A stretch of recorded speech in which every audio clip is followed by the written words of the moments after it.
these partners of ours in France and Germany persist in blocking the reform of the Common Agricultural Policy in December, what useful purpose does my right honourable friend think the International Governmental Conference is likely to achieve? My right honourable friend puts his finger on it, absolutely. Both agriculture and trade are two subjects where we have, as national countries, no competence at all. They are all negotiated through the community. So they can do that. They can even do it in the Agricultural Council by majority voting. But the fact is that if France and Germany stick together and refuse to have reductions in their subsidies, many of the other countries whose farmers are far poorer than those in France and Germany say, how in the world can we agree to lower subsidies when the community's two sets of richest farmers will not do so? I hope that the compromise solution which the Commission hammered out with agricultural ministers will nevertheless go through, because that is only the start of the negotiating position with other countries and not the end. Otherwise, we shall be responsible for reducing world trade. Dr. David Owen. Money on it. Is it not perfectly clear that what was being attempted at Rome was a bounce, and a bounce that led only one way, and that was to a single federal United States of Europe?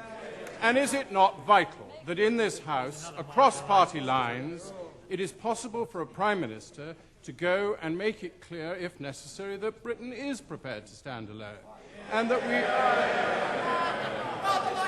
we don't relish it.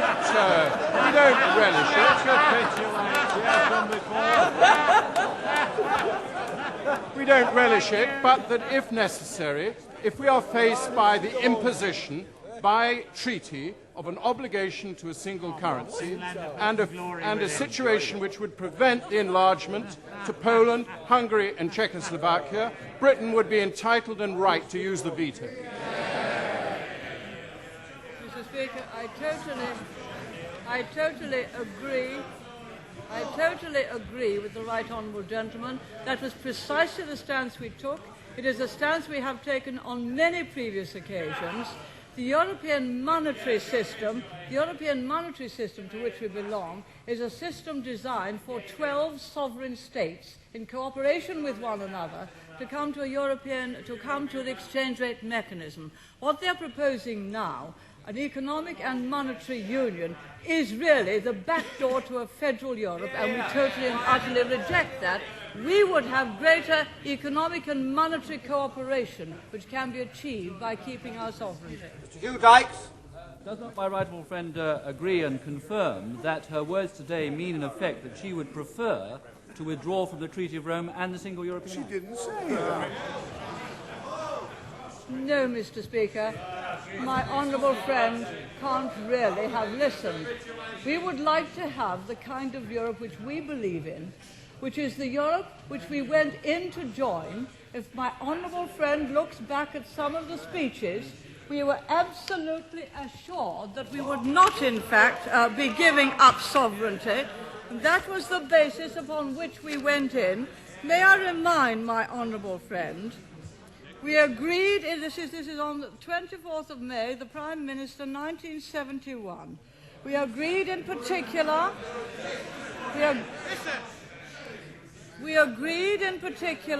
that the identity of national states should be maintained in the framework of the developing community. This means, of course, that though the European Commission has made and will continue to make a valuable contribution, the Council of Ministers should continue to be the forum in which important decisions are taken. This provides clear evidence that joining the community does not entail a loss of national identity or an erosion of essential national sovereignty. Nigel Spearing. Despite what the Prime Minister's just said, is it not clear that it's the wish of our partners that there be a loss of national identity as far as currency is concerned?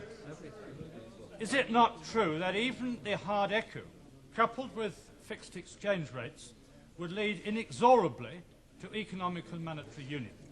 And government, either of bankers, for bankers, by bankers, or a strong political central government which will usher in a new Euro state.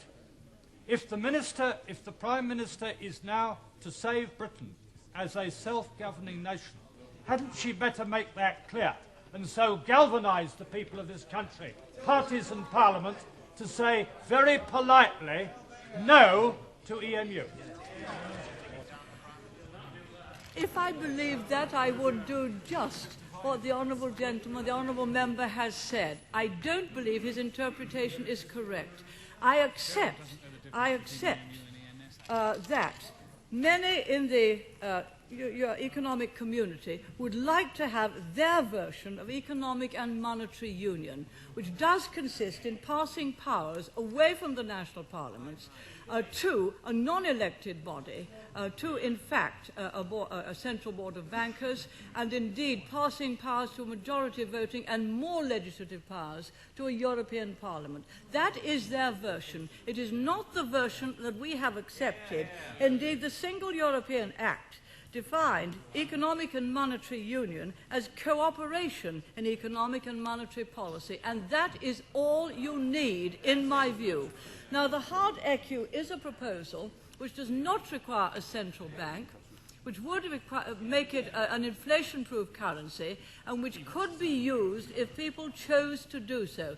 In my view, it would not become widely used throughout the community, but that is a viewpoint. It would not become widely used, possibly most widely used for commercial transactions. But I think many people will continue to prefer their own currency, and therefore I do not believe that what the honourable member fears would happen will in fact happen. I'm pretty certain that most people in this country would prefer to continue to use sterling. If, however, by their choice, I was wrong, then there would come a time when we would have to address the question, but that would not be for us, it would be for future generations of this House. Terence Higgins. Honourable friend take time between now and the conference in December to explain to her European colleagues what any first-year economics student could tell them, namely that the imposition of a single currency as opposed to a common currency would rule out for all time the most effective means of adjusting for national differences in costs and prices, and that in turn would cause widespread unemployment, which would probably exist on a perpetual basis, and very serious financial imbalances. Yes, I entirely agree with my right honourable friend. It would do just that. It would also mean that there would have to be enormous transfers of money from one country to another. It would cost us a very great deal of money, but it is one reason why some of the poorer countries want it, because they would get those big transfers of money, but we are trying to contest that. It would mean if you have a single currency or a locked currency, the differences come out substantially in unemployment or vast movements of people from one country to another. And I think a lot of people who talk about a single currency have never considered its full implications. Sullers. Will the Prime Minister ignore the advice of the Right Honourable Gentleman, the member for Plymouth Devonport, who talked about the British state standing alone? Will she bear in mind her own humiliating experience when she was forced into the ERM against all her instincts and against her declaration in Madrid? Is the Prime Minister aware